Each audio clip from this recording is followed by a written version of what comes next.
I now hand the conference over to Mr. Hitesh Tonk. Thank you, and over to you, sir. Thank you, Asha. Good afternoon to everyone present in this call.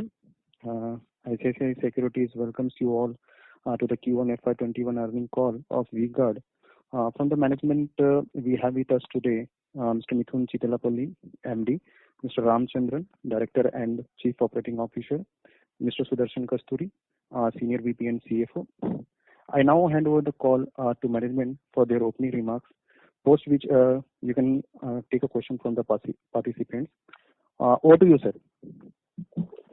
Thank you, Hitesh and ICICI Securities for hosting this call. A very warm welcome to everyone present, and thank you very much for joining us today to discuss the operating and financial performance of our company for the first quarter ended 30th June 2020. During Q1 FY21, revenues declined by 42% YOY to 406 crore. Non-South markets declined by 47%, while South declined by 38%. Non-South markets saw a larger impact due to more extended lockdowns, whereas opening up in South saw progressively improved demand in states such as Karnataka and Kerala. Similarly, all three product segments were impacted in the quarter, marked by various stages of lockdown and disruption. While electrical products were the least impacted, electronics segment saw a sharper decline based on its linkage with larger appliances, which sees large demand in summer season like ACs. Gross margins contracted by 334 basis points YOY to 29.2%, owing to lower capacity utilization and product mix. However, gross margin improved in each successive month and had reverted back to normative levels in June. EBITDA margin for the quarter was 2.2% as compared to 10.2% YOY due to decline in turnover. Profit after tax during the quarter was accordingly subdued at 3.6 crore. PAT margin contracted to 0.9% as against 7.5% in Q1 last year. While these headline numbers indicate the effect of COVID-19 pandemic along the expected lines, we believe the business has demonstrated strong resilience in facing these extremely challenging times. We have put in place cost containment measures which will partly offset the impact of loss of turnover. Working capital has improved steadily as available inventory has been used to drive revenues. Collections were strong and we have been able to reduce our debtor days, resulting in a total cash generation of 215 crores during the quarter. Even before COVID-19 pandemic, there was weakness in consumer demand based on conditions of tight liquidity and reduced discretionary spending.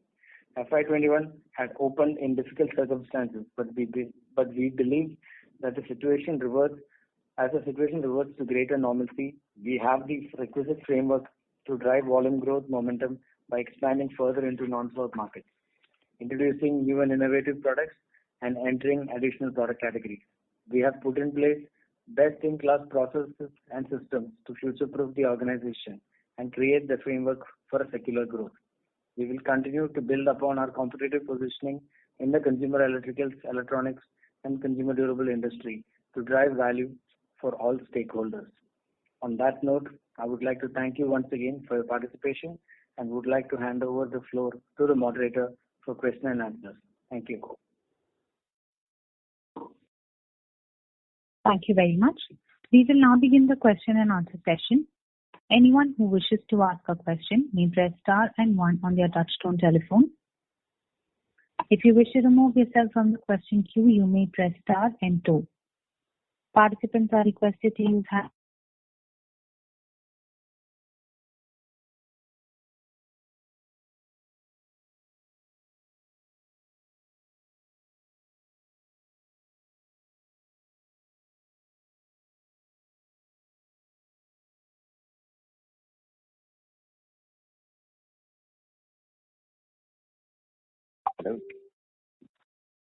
Hello.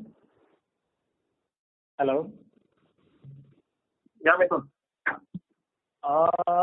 Yeah, I don't know what's going on. Anyway, we'll hold. Yeah. You don't hear anything, do you? I think we are out of the call, I think maybe. I don't know. We'll just hold and see. Let them call. Ravi, your line is in talk mode. You can go ahead, please. Hello. Hi, sir. Yes, hi. Yes, please Hi, go sir. ahead. Yeah. Sir, just wanted to check with you in terms of demand from metro and non-metro, how different has it been for across the products? And second question is with respect to July demand, how it is panning out? Ram, you want to take this one? Yeah. I think the non-metros have been better than metros. I think metros are impacted for various reasons. So, that's the first question. Non-metros have been better than metros. Also, I think that, the early part of the lockdown, the non-metros have been operational, formally, informally also, it looks like, based on, the inventory level and the uptake that we have been able to observe. Yeah. Coming to July, I think July is comparable to June, a bit better actually. But what has happened is, after about 12th or 13th, right, many areas have gone into lockdown. So as an example, let us say that around 75-76% of the outlets that we serve were open at the beginning of the month, and that had dropped to about 55, 54 by around 17th, 18th. Yeah. And this has now recovered around 23rd, 24th to something like, I would say, closer to 70%. Yeah. So that basically happened because, many places progressively got added into the, lockdown, right? Like Karnataka went in as an example, or some parts of Maharashtra. So it's a very dynamic situation, and, even the outlet, numbers are, changing week on week and, month on month. Yeah. Got it, sir. And in terms of cost wise, so basically, we have seen employee cost drop by around 10%. So is it like, was it a salary cut or something which we have given to employees, or and how should we look at employee cost for the year? So that's not. Yeah. So that's, you want to go for this? Yeah. Okay. We've not resorted to any salary cuts or whatever. We are paying both on-roll employees and contract labor. On a full year basis, again, that call we will take perhaps in 6 months or 8 months. For now, we have held on to the increments, so there's been no cost increase. Therefore, it is flat. We will review the situation later and see if we decide to give an increment or not. The reduction could be because we are not paying variable pay because our targets are not getting achieved. Got it, sir. Got it. And in terms of ad spends also, how is it likely to pan out? Usually we spend around 3-4% of top line also. So. See, the business is not back to normal. Even today, like Ram mentioned, we are serving only 70% of customers. So when business goes to normal, at that time we will review this. But as of now, we are not planning to spend. It's like bare minimum, as you can see, ad spend. And I guess it will be very similar kind of strategy taken by all peers. Just one more point. The supply side is also very dynamic, right? So, different areas get into containment zones, so different suppliers or supply sources can get impacted.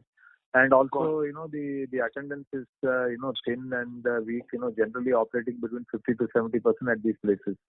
So I think, I think marketers will take some more time before they open their purse because, supply has to be streamlined also. Got it, sir. And my last question is with respect to commodity prices, them softening, will it be a big advantage to us in terms of gross margins and all these things? I don't think commodity prices have softened. Specifically, if you ask, copper actually has shot up by close to, I don't know if I'm right on this figure, but about 20%. 20% increase in copper has happened. Plastic prices have come down, but unfortunately, when the prices were at its lowest, we were not able to buy anything because of the lockdown. Sudarshan, you want to just explain this?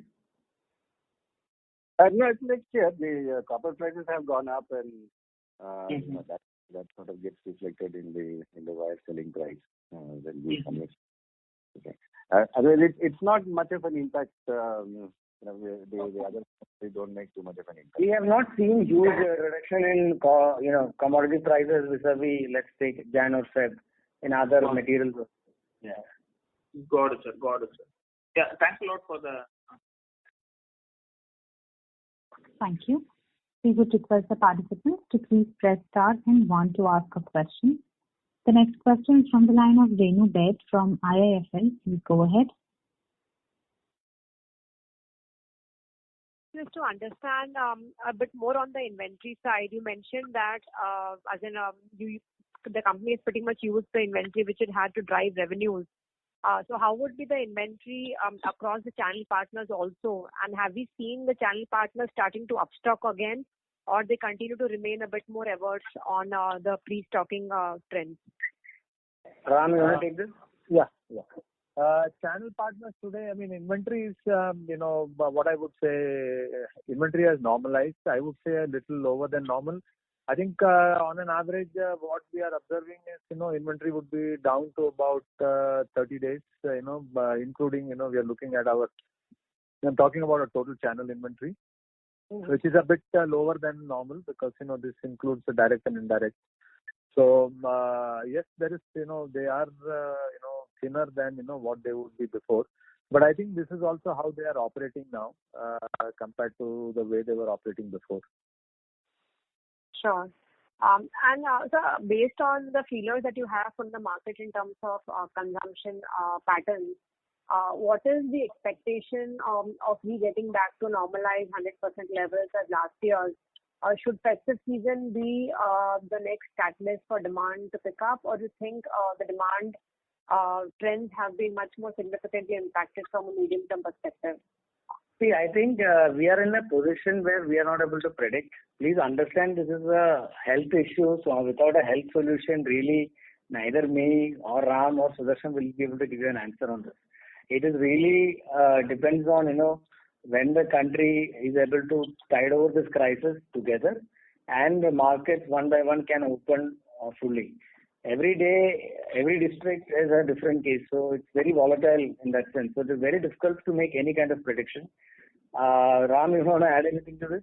No, I just wanted to say the same thing. For example, we started this month and, we were feeling that, it would go well. And then, one by one, the lockdowns started to get announced and, the number of outlets that we could, to which we could supply, shrunk by 30 odd %, right? And then, now we are seeing from 23, 24th, the outlets are coming back, right? And we can see the consequence of that directly, in numbers coming through, yeah. So I think. So what I was also trying to ask was that probably in the next couple of months or by the end of 2Q, if the situation normalizes. That's what Mithun was saying, right? See, it all depends because, both the supply side and demand side, picture is changing from time to time because it's not only a matter of demand, right? It's also a matter of supply. So I think I'll just supplement this. See, Kerala had the best way of managing COVID in the beginning part of this pandemic. Correct. Okay, but right now we are hitting 1,500 cases a day. What it means is that no state can effectively manage this. So whenever the cases go up, they will lock it down and then they will restart again from zero. So this process is going to continue over and over again till we have a vaccine. That's what I think. So we can't really comment when we will go back to 100%. Sure. But in general, what has been the feedback or inputs in terms of the demand pattern, both from secondary as well as tertiary sales? Have they also moved in line or how is it? Yeah, so wherever markets are opening and cases are relatively lower and people are feeling relatively safe to come out, the sales are happening. So that is definitely there. We can't really split this between what is the pent-up demand and what is the real demand. Okay, that split up none of us have. But what we can safely say is that 70 to 80% of last year's sale should happen, provided we don't have a nationwide lockdown. This is what we believe. 70. So that's the broad number I can say. It can go up, provided there are no localized lockdowns and stuff like that. It's really difficult to say. We really can't give you any guidance. That's the honest truth. Sure. So I have a couple of more questions. I'll get back in the queue. Thank you. Thank you. The next question is from the line of Sonali Salgaonkar from Jefferies India. Please go ahead. Good afternoon. Thank you for the opportunity. So my first question is regarding the unfavorable product mix that you have mentioned in the presentation.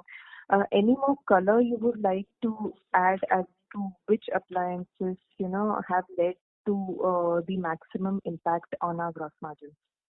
So if you look at the stabilizer business is the most impacted because in Q1 we typically sell air conditioner stabilizers, and that pretty much has not happened. So they have taken the biggest hit, and it is a product with higher gross margin. So it has definitely pulled down overall gross margin for the company. This has been one of the biggest impacts. Understand. My second question is, I understand that there's a lot of uncertainty in the overall demand and the business scenario. But any rough EBITDA margin you would like to, point out as to what we should expect in FY21? Any range, considering that the first quarter was quite lower than what we generally register?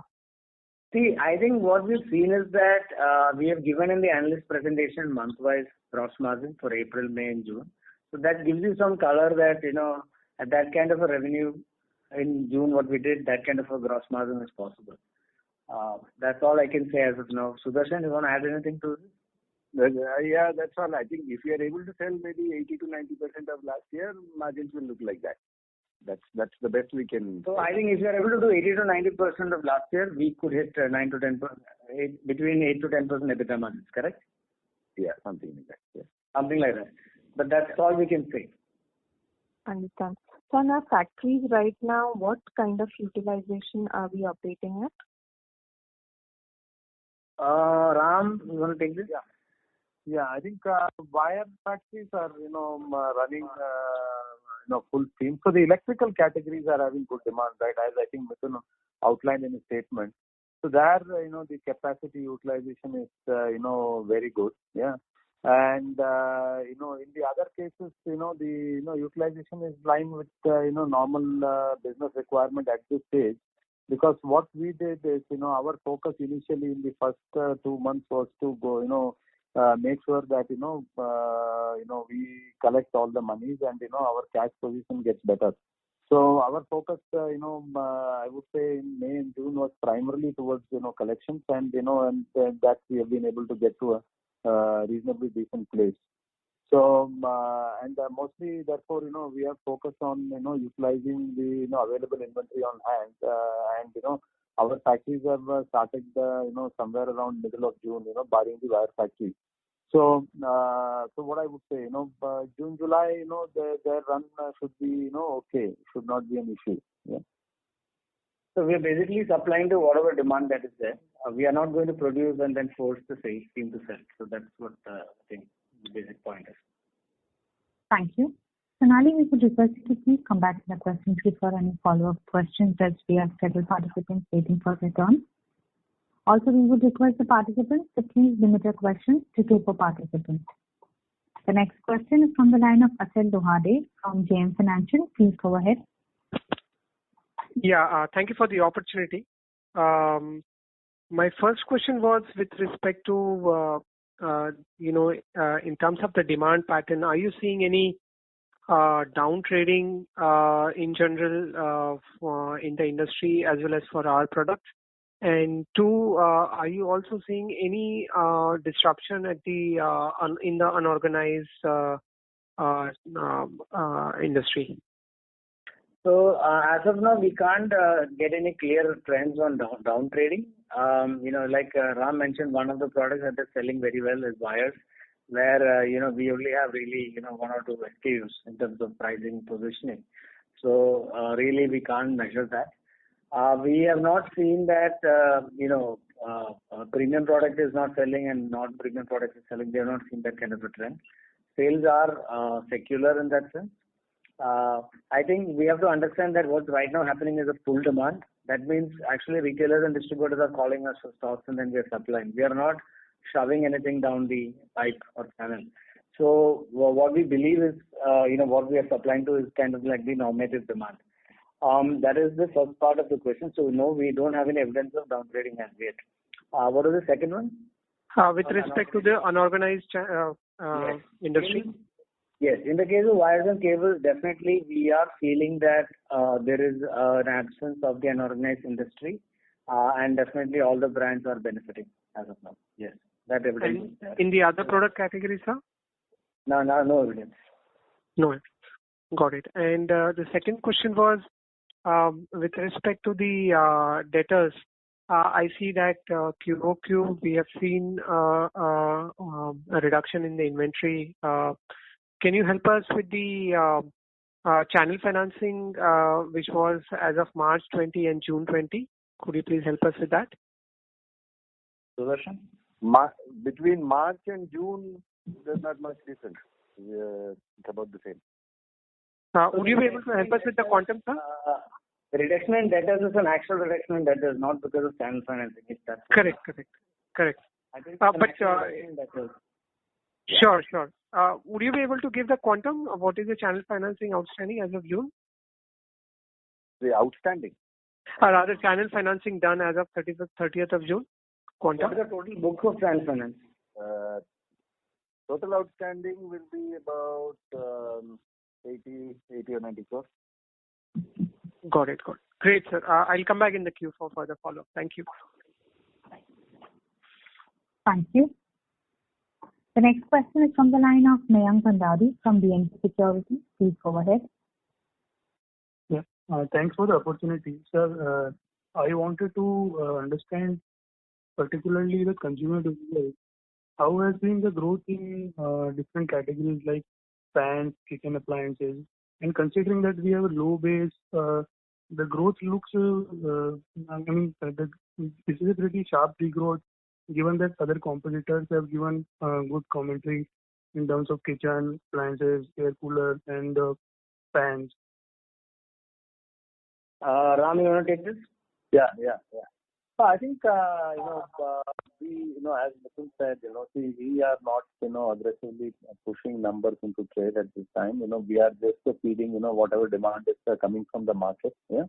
And across channel, our inventory is a little lower than desirable in our key markets. Yeah, particularly south. Yeah. So that's the situation. Second thing is yes, we are, you will generally see a trend in this environment that, what I would say as leading brands and, brands with, width and depth of distribution will have some advantage over other brands. That's the second point. The third point we want to make is by and large, our performance is similar to others. Maybe it's possible to see the weightage of e-commerce in some of our newer categories is not, comparable, as they are slower to enter e-commerce compared to, let's say, a stabilizer or water heater. So I think whereas in some of the players where you might have sensed better demand in kitchen and all, they have a stronger presence in e-commerce. Also, kitchen and all as a category also has a stronger presence in organized retail also. Okay. So I think those influences are also there, in the overall number. Yeah? But I think by and large we will not be way off. Okay. And sir, any other cost-saving initiatives apart from the employee cost and the advertisement expense? By and large, like anybody and everybody in the marketplace, right? The cost sets are same, across companies. Yeah. And we are focusing on these cost sets, whether it is, what I would say, establishment costs like rent, travel, yeah, or whether it is, what I would say as people and stuff like that. And but there are discretionary in nature. So whatever is discretionary in nature, we are tackling. Okay. And lastly, sir, what would be the capex? Any guidance for capex this year? Sudarshan, this year capex. Yeah, you see, right now, other than essential capex, things are on hold. We've got a couple of plans to finish. There is not too much of outstanding things left. Other than certain IT, infra and things like that, we don't see much capex happening at least. We may have a capex for a wire plant that is about 15 to 20 crore, and then probably another 10 crore of IT and all this. Maybe 35 crore of capex could happen at the max. Okay. Thanks for the opportunity.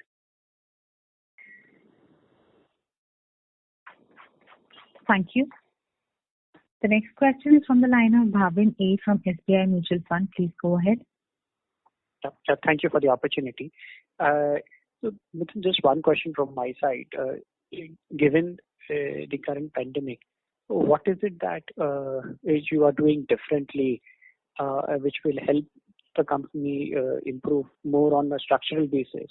And if you could, it will be interesting if you could talk about the investments that you will be doing in terms of people, which will be difficult to hire in other circumstances, or the investment in research or development, innovation. Will be helpful to know your thoughts on this. So we were working on a digital workplace. As a concept, started from 2 years back. So we started with a world-class VC system. We started with a world-class integration of VC system with Teams, Microsoft Teams. Then we invested in something called VGuard, which is a learning platform which can be used for both company created content and external paid content as the manager so wishes. So we have invested a lot of tech, not knowing that this pandemic is coming in our way, and now we are actually using a lot of that.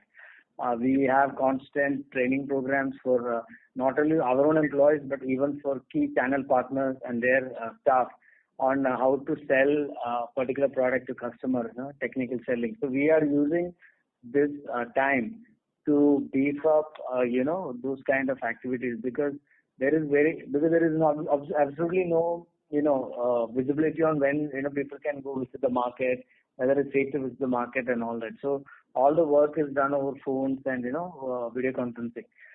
So I think we will probably accelerate that journey into a digital enterprise a little faster. I mean, we had put some milestones, but COVID has forced us to, fast track some of those milestones. This is one side.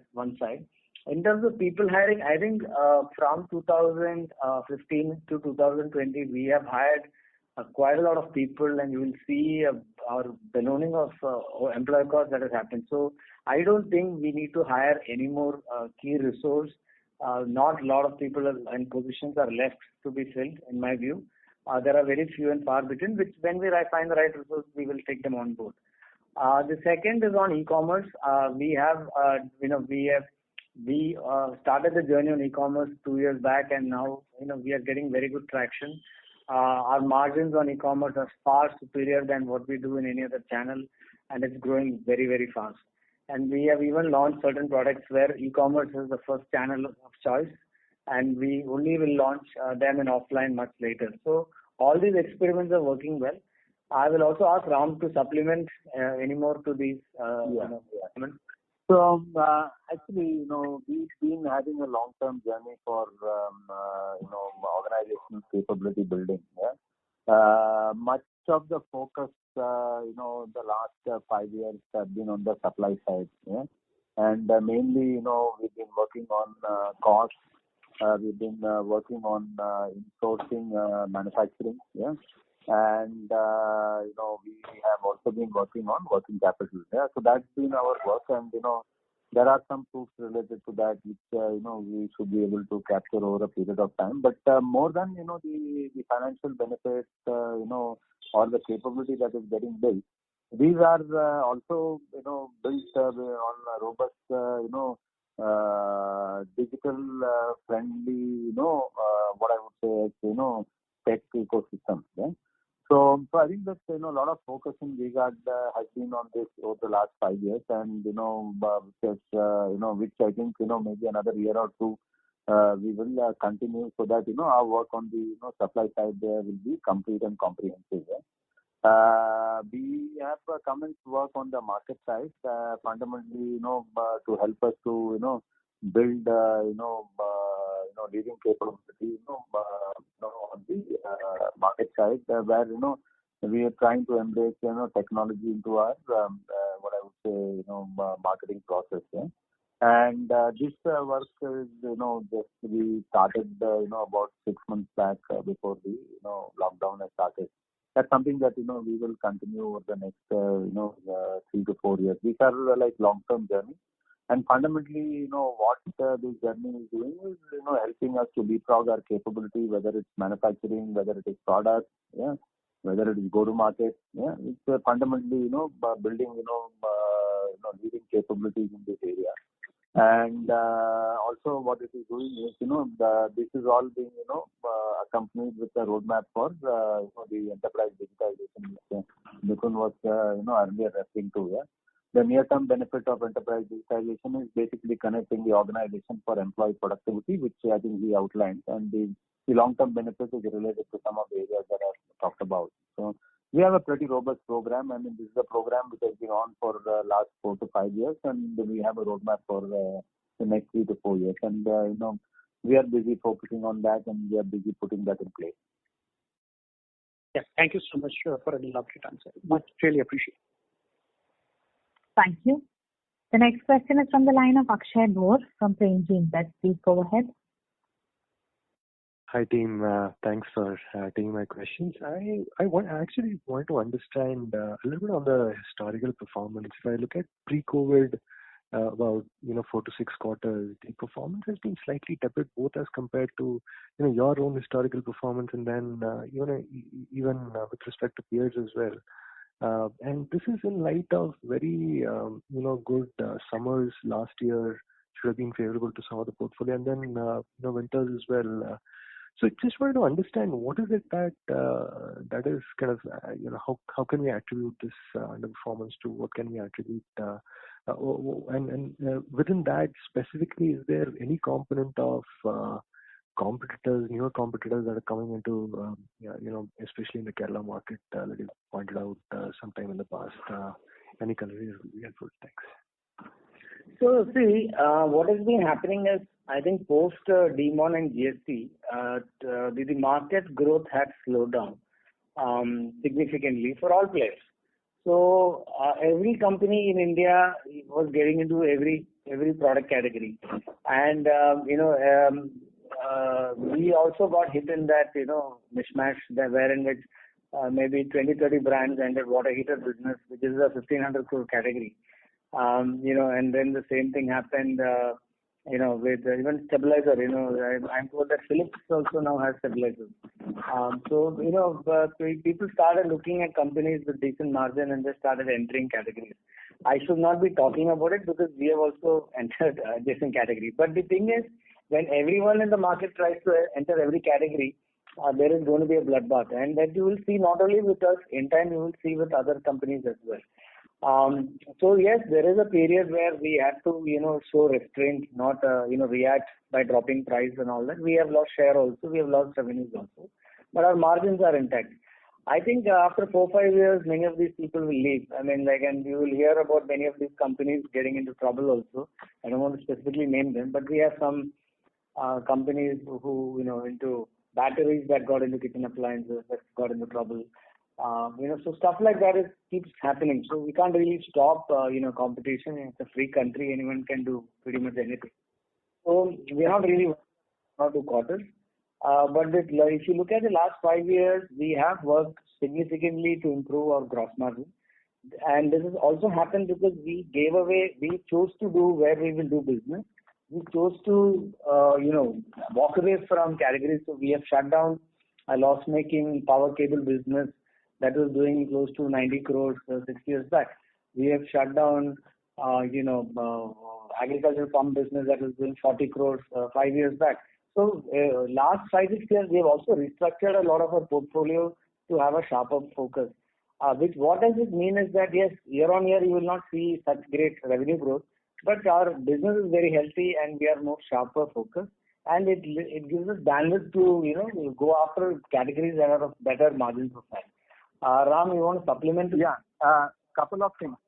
So I think, we have to see the macros also. So, if you broadly look at the macros, see the nominal growth, which used to be at around 40-odd% has dropped to about 8 to 9%. That's on one side. On the other side, if you look at the last 4 years, significant part of this growth has happened on e-commerce and organized trade. Yeah. I think we have been, late to, enter e-commerce and organized space on one side. The other side is, while the nominal growth is almost, come down by, 40%, the part of the remaining growth has gone into, organized trade and e-commerce. In the remaining part of the market, a lot of people have entered, which is what Mithun has been talking about, right? And mainly we have been focusing on the traditional trade, as a company, and if this macro is understood, I think the performance would seem as strong and as good. Okay, because when 30-40% of the growth is happening outside the area that you focus, right, and you've not participated in that adequately. Because as Nitin said, right, last 2 years we've been working on building capability, and we are now pretty happy now that we have the right, what I would say, we are in the right place to, scale up, and therefore, because it required a lot of preparation. So that's one context I would like to bring to your notice, right? Second thing, I would like to say is, post the GMON and DST, right? The companies which were, we used to be an outsourcing company. Yeah, most of our business was outsourced. So when we moved from outsourcing to manufacturing, right? Our competitiveness got impacted to the extent of about 4%.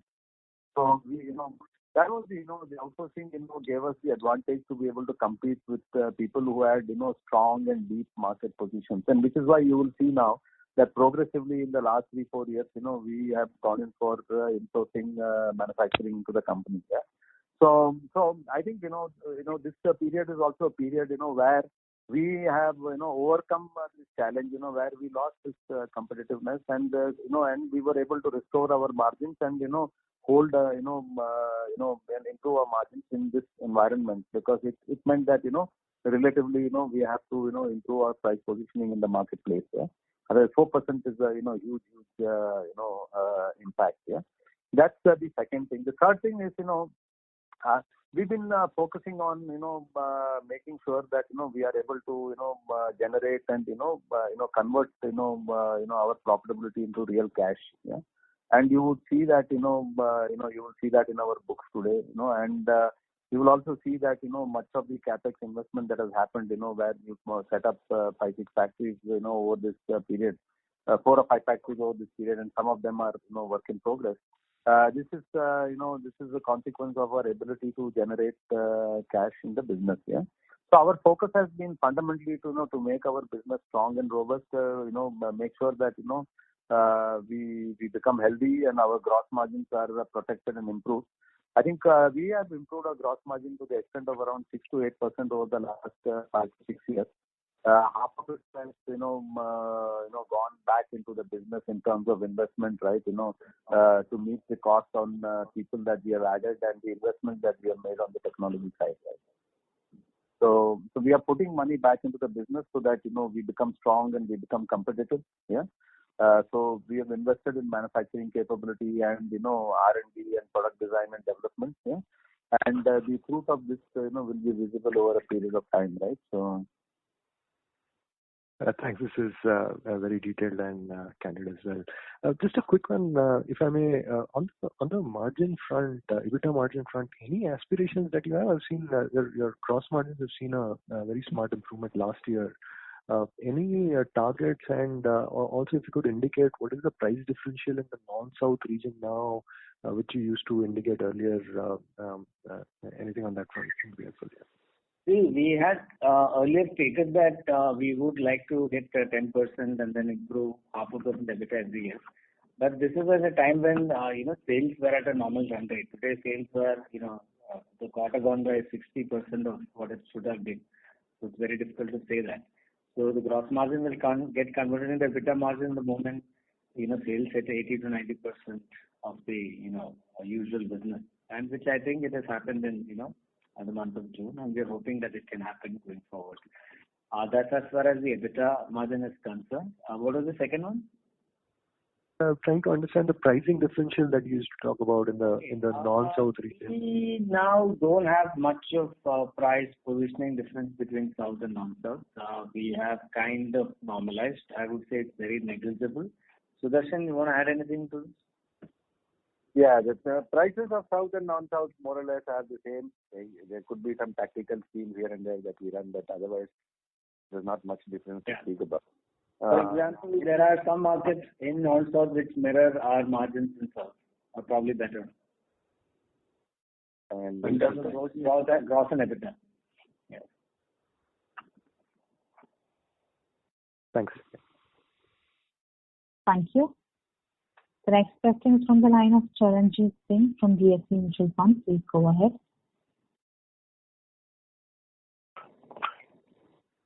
Yeah. Hello, sir. Yes. Thanks for the opportunity. So, sir, in terms of now, you talked about market share changes which you would have seen over the last couple of months, and now also in this recent quarter.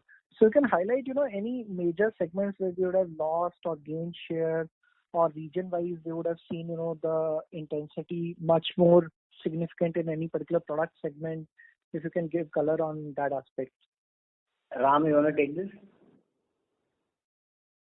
You mean last couple of quarters? I think nothing particular. I think from time to time we see aggression in different categories. Yeah. So we have we've seen more intense activity in stabilizers. Sometimes we are seeing it in water heaters. Yeah. But before that, sometimes we saw in wires. Sometimes it's geographic. Yeah.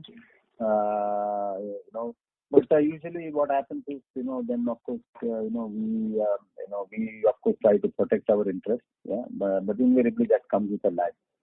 So I think these are some, these are the major categories where, which have, impact on us, and, where, we have witnessed these kind of issues. And usually it is geographic. Yeah. I mean, in one or two strong pockets, we see this coming up.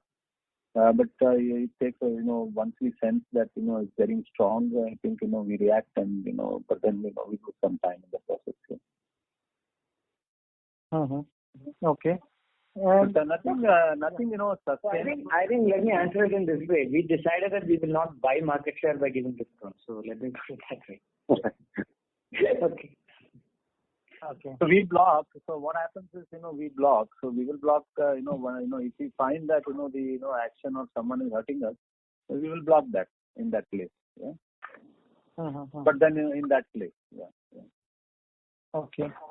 And sir, in the last couple of quarters, we have been working on our product portfolio, upgrading it, more feature-rich products, and now with the COVID scenario and a lot of fears in terms of down trading and the kind of sales which are happening. So how do you see the reaction to our product portfolio, which could be more feature-rich and more towards the profitable segments which we had moved earlier? So we have completely revamped our NPD process, and we have a very, very clear strategy in place. It follows from the automotive strategy of standardization, simplification, and platformization. So the chassis will be the same. The bells and whistles we can add. So if someone doesn't want the bells and whistles, we can remove and sell it at a lower price. So this gives us the flexibility to create a platform and then make it into a super premium product or a super economic product, as the case may be. Okay.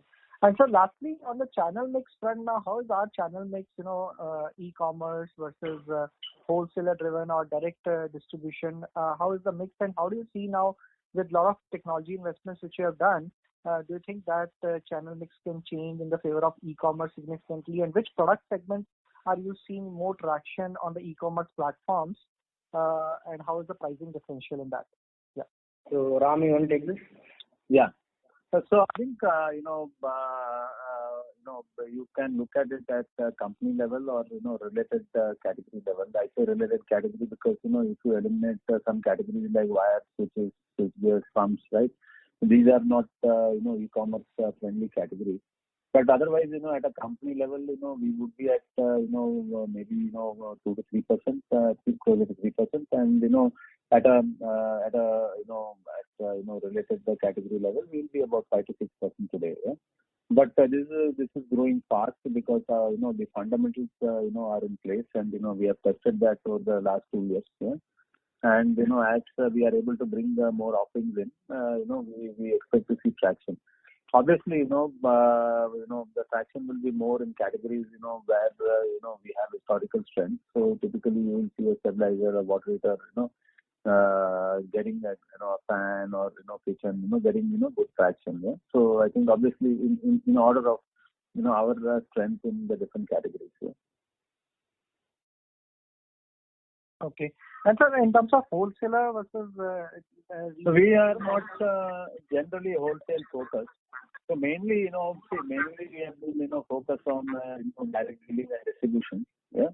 And what we are doing now is, we have been able to build a foundation for e-com, and we will be focusing on, growing our business in e-com and organized trade. So that's going to be our focus going forward. Yeah. And we are working towards that. Yeah. So that's a huge opportunity that's available to us, which we could not participate when the business shift happened about 3 to 4 years back, as we took time to, build our internal capabilities. Yeah. Thank you. Currently, we would request you to please come back in the question queue as we have several participants waiting for their turn. The next question is from the line of Manish Agarwal from VGuard. Please go ahead. Hi, sir. Just one couple of questions from my end. Firstly, is there some fatigue at the dealer channel level, basically where they are not willing to keep, high inventories? Like maybe if they're carrying 30 to 40 days of inventory, now they were kind of not willing to take more than 15, 20 days of inventory. Are you seeing something like that happening? Ram, you want to take this? Yeah. The channel is operating on lower than normal inventory because, there is still uncertainty that is visible. So in general, the inventory has come down over a period of time. Yeah. And, the regular stocking, that one would typically see is not visible today. Right? It's also visible in the scheme with which, even, cash has come back from the market. Yeah. Okay. So, is it something to do with any financing arrangement that channels would have of themselves with I think I think that they have thinned their inventory, yeah, and they have thinned their inventory probably because the situation is uncertain, right? And so people are what I would say not stocking too much. And I think mostly, not just us, but all companies are at this stage, they are more busy feeding demand. Because I think that, if everybody were to push sales, I am not sure supply will keep pace. Okay, you're looking at, because the supplier, although factories are open, many of them are operating at 50 to 60%, manpower, is what we are observing. I'm talking about raw material, packaging material and stuff like that. And some of these are periodically going into containment and coming back after a week or a fortnight and stuff like that also. So all these things we are observing, and therefore, what we feel is, it will take some more time, before things will normalize. And I think, maybe, a couple of months down the line, we would be in a better position to, develop a point of view on this. I think right now, people are not, are just buying hand to mouth. So what we are observing is, we get a more even sale through the month, right? So, and, practically, we are getting flat sales, every day through the month. This is something we have never seen before, because in the past, it would be more sale towards the month end. But now it's more even right through the month, right? Okay. And it's replenishment. Thank you, sir. There is no urgency to buy on a first or a second or a third or a fourth, right? Yeah, but typically what we see is, we see almost the same number, running right through the month. Okay. So the demand pattern has changed, of channels demand pattern has also changed, we can say, right? No, I think that they are just, buying to requirement, right? Yeah. So I think, earlier what was happening was they were having 45 days of inventory, and during the month that they will negotiate and then they will buy more, as a bulk volume. But now they're buying 25% each week or 20% each week. Yeah. Okay. Thanks, sir. That was very helpful. Thank you. The next question is from the line of Prashant Kuti from Sundaram Mutual Fund. Please go ahead. Thank you for the opportunity, sir. So firstly, the first question is in terms of, you just spoke about even before COVID, there was a lot of competition which kind of entered the market and probably would not want to respond to it. But just want to ask, is the overall landscape itself changing? So because you're also hearing a lot of strong players also entering into a lot of these markets, be it appliances market or be it for that matter kitchen appliances, or for that matter switchgears, lighting, and so on and so forth. So is the competitive landscape even more severe as compared to what it was thought by you earlier? And any changes in strategy which you would like to make on account of that? See, what will happen is when, like I said, after Demon and GST, when there was a crash in the GDP growth rate in the country. Every company was, not the core categories were growing at 4-5%. So obviously, it doesn't look nice to show 4-5% growth. So everyone decided to get into every category. Usually companies give it 5 to 7 years. After making losses for 5 to 7 years, they usually shut it down. So that will start now. Okay. I think also, right, I think, we could see this. So from our point of view, right, so we could see this phenomena coming up. So immediately after GST, a couple of things became very clear to us. One is the hyper competition became very clear to us. And the second thing that became clear to us that, the companies, which had sourcing based model, we are losing advantage. Okay. And there are two kinds of issues that happen for us, because invariably into a category, you rely on the capability of the supplier. So the ability to differentiate your offerings is weak. Okay. And second thing is, of course, as I said, there is for us at least, we could see a clear 3.5 to 4% gross margin erosion, relative gross margin erosion happening because of GST coming in. Because the larger companies which were manufacturing, they could have some advantages. And so based on that, we about 2 years back, we have reset our strategy, and we are walking that path. And I think some part of the dividends you would have seen this year in terms of margin growth. Yeah. And our priority initially is to be fit for growth. Being fit for growth means making sure that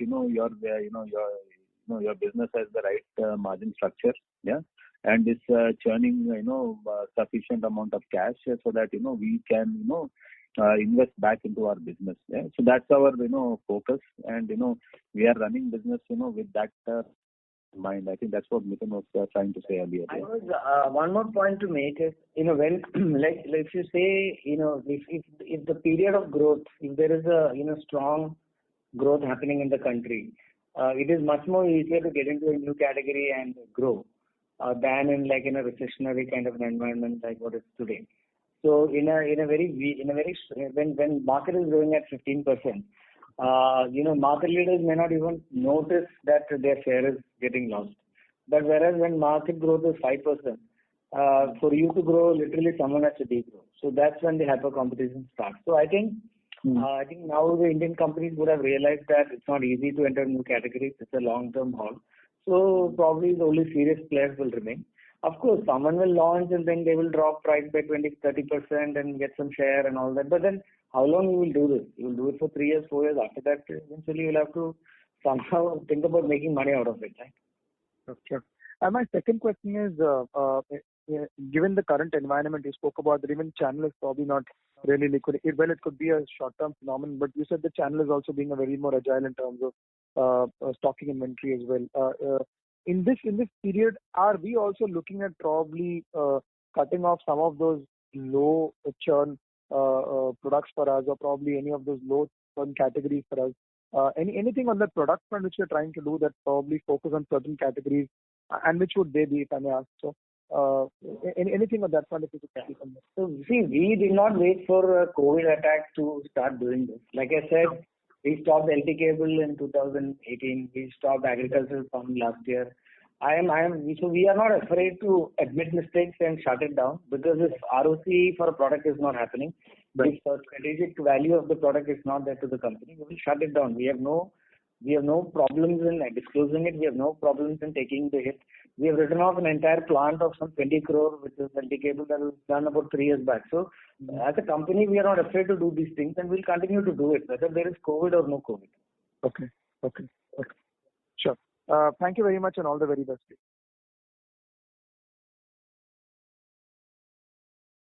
Thank you. The next question is from the line of Santosh Yelapu from Ashika Stock Broking. Please go ahead. Thank you for the opportunity. I had a couple of questions. First, sir, what are the challenges we see going forward to roll out the new products and also addition of the dealers or distributors across the non-South markets in FY21 and 22? And the second question is, sir, in the consumer durables segment, we with just 80 crores kind of a top line, we did a segment level loss of almost 8-9 crores. This is somewhat a repetition of a mix we had seen in Q1FY18. Could you throw some colors that despite new breakfast appliance launches, why we saw this kind of a loss? So first of all, the challenges, of course, India is whatever said and done, we have video conferencing and all that. But in India, business is still done the old way. They prefer meeting face to face. Especially retailers.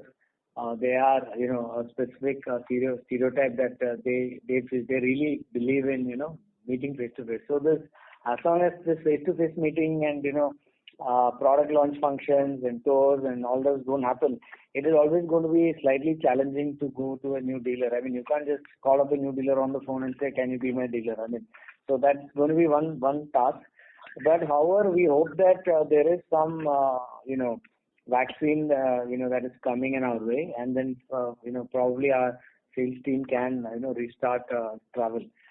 We have to also keep in mind that right now retailers are also scared. They don't want any company representatives coming into their store, because if one of the retailers catches this, then he has to also shut down the store and all kinds of stuff happens. So retailers are also very scared to allow company people to, come into their store. So most of the business gets done on salesforce.com and video conferencing and phone calls and all that. So that is definitely one of the challenge. What was the second question? Sir, the consumer durable segment. Sorry, consumer durable. Can I? You want to take it? Yeah. See, see this last quarter, as you said, it's more like 45-50 days of sale. Okay. A mature category where we have higher market share and significant volume to market scale. Obviously, the profitability will be better, and you will see a better health, even on the lower volume. Okay. But many of the consumer durable categories, right? Either you have a AC, you have a water heater which is off season. Okay. Or you had air cooler which was just getting out of season. Okay. So that's on one side, and on the other side you have kitchen and other products, right? These are products that we have entered in the last 3 to 4 years. Okay. Obviously they are going to have fixed costs associated with entry into these categories. Yeah. And therefore the break-even point in this case will be much higher as opposed to break-even point in a mature company. So as you can see, we've done about 58% and we've been able to be profitable. Yeah. But probably when you will break the number by segment, you will find that maybe the break-even point in the mature categories is about 40-42%, and the break-even point in the emerging categories will be about 60-70%, because they still achieved the scale commensurate with the investment that has gone in, both at the back end and the front end, in terms of manpower and other resources, like R&D resources. So I think you have to see it in that light. Yeah. I hope that's clear. Yes, sir. Thank you. Yeah. Thank you. The next question is from the line of Achal Lohade from JM Financial. Please go ahead. Hi, thank you for the opportunity. What I wanted to check was in terms of the festival season. Now, given our product portfolio, how important is the festival season for us in general, especially for the South market? See, so this year Onam will be the first festival. So once Onam is over, we can tell you how it was. See, please understand that these are not normal times. It's kind of like a world war is happening or something like that. So people are not really in a mood to go, celebrate festivals. I mean, people are not even able to get out of their own house, forget festivals. So I don't think they are in a mental frame to really do it. Go and splurge money and all that. What people are doing is something is breaking down in the house, they're replacing it. We see a lot of demand for TV stabilizers because a lot of TV is getting sold because now TV is the only source of entertainment for every person. We also see that a lot of demand for UPS systems because everyone is working from home. All the schools are school children are studying from home. So at any cost, the router should not go off. That's a key asked by all households. So if you look at Kerala Onam, the TV sales is one of the biggest ones, and I think Onam TV sales should be decent not because people want to go and buy TVs because of Onam, but because TV is the only source of entertainment. So maybe any number of TVs is not enough because you're sitting at home all the time, right? So I think the behavior will change like that. I think the need. So what behavior we saw last year, in terms of people going and buying stuff on auspicious day and all that will change into a need-based buying. If I need a TV, I'll buy it. If I need a UPS or an inverter, I will buy it. If I need a router, I will buy it. If I'm doing some renovation, I will complete it, etc., etc. It won't be that, because it's Onam, I will go buy some clothes and then I will buy some gifts and all that. I don't know whether that will happen this year, but we will have to wait and see. But definitely, we can see that there is increased demand for television. There is increased demand for dishwashing, appliances, vacuum cleaners, etc. So we have stabilizers for dishwashers and microwave ovens. So we expect all these to do well. So that's my primarily expectation. Ram, you want to add anything to this?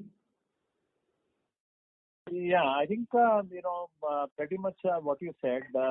I think my sense would be that we should not analyze this situation too much, because whatever numbers are coming, right, they are a consequence of what I would say demand supply challenges of various companies. Yeah, they are a consequence of what I would say essential purchases being made by people, right? So I think unless the COVID scenario changes, this picture is going to change. I think our industry is in that way it looks like we are more fortunate than some other industries that demand has not hit us so hard, because we are still able to post lockdown able to do 80-85% as we saw the last 2 months. Yeah, and we think that we should be able to do that in the coming 2-3 months for sure. Yeah. So I think we should not analyze this too much, and I think we should we should wait and watch. Yeah, I don't see any companies taking an aggressive posture and making investments, because we don't know. Because see, the number of people who are taking calls, right, on how future will be, that has increased, right? So see, every district authority is an independent authority and is authorized and empowered to take steps and measures as may be required to safeguard the people in that area. So a lot of the local decisions are getting made, and so we have there is no certainty to say how things will go. Therefore, I would say I think that we should wait and watch, and I think this is a passing phase, and we should not spend too much time analyzing this, because anybody who is making a prediction is speculating, right? And that's what we are observing. Because if you take Kerala, we were in a good shape in Kerala, and now look at what's happening, right? The cases are much more, and this is in spite and despite the efforts, right? So I think there is a lot of uncertainty still associated with this, and would be good to watch. Yeah? So one more point on that. I think the key thing to watch is number of cases per district, because definitely when the cases do drop in a particular district or an area, people do feel confident and they go and spend. So I think the best way to judge how things will go is keep analyzing that, and that is one lens. I don't think festive demand is going to be a key consideration this year, because see, the festive demand is a hype created by all companies by advertisements. I mean, the kind of money all the durable companies spend during Onam and Diwali, it's huge. I don't know whether this year they are in a financial position to do that. And even if they do that and after 1 week they realize the entire country goes to lockdown, what do you do with the money you spend? So these are the questions that are staring us in the face. And then, that's why we can't really make an answer now. Got it. And just the second question, in terms of the inorganic, I know these times are trying times. We've been, looking at or considering inorganic opportunity. So, given the current context, are you, keen on doing, or you think this is now kind of pushed by at least a couple of years in terms of any acquisition, etc.? I wouldn't say a couple of years, but definitely a couple of quarters. I think we have been fortunate to have targets that have been engaging with us, and we have been fortunate to mutually agree to keep it on deep freezer or a back burner, as we call it. I don't think we require 2 years. I think by January we'll be in a position to. Got it. This is very helpful. Thank you so much.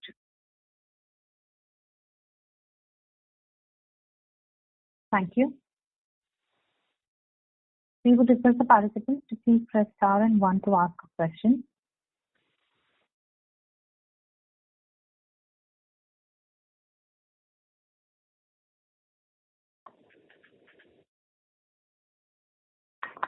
As there are no further questions, I would now like to hand the conference over to Mr. Hitesh Tong. Thank you, Aisha.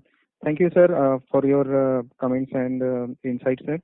Is there any closing remarks, sir? Hitesh?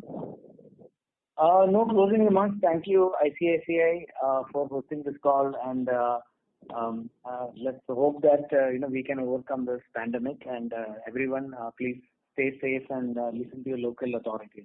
Thank you. Thank you, sir. Thank you. Thank you. On behalf of ICICI Securities, that concludes today's conference call. Thank you for joining us, and you may now disconnect your line.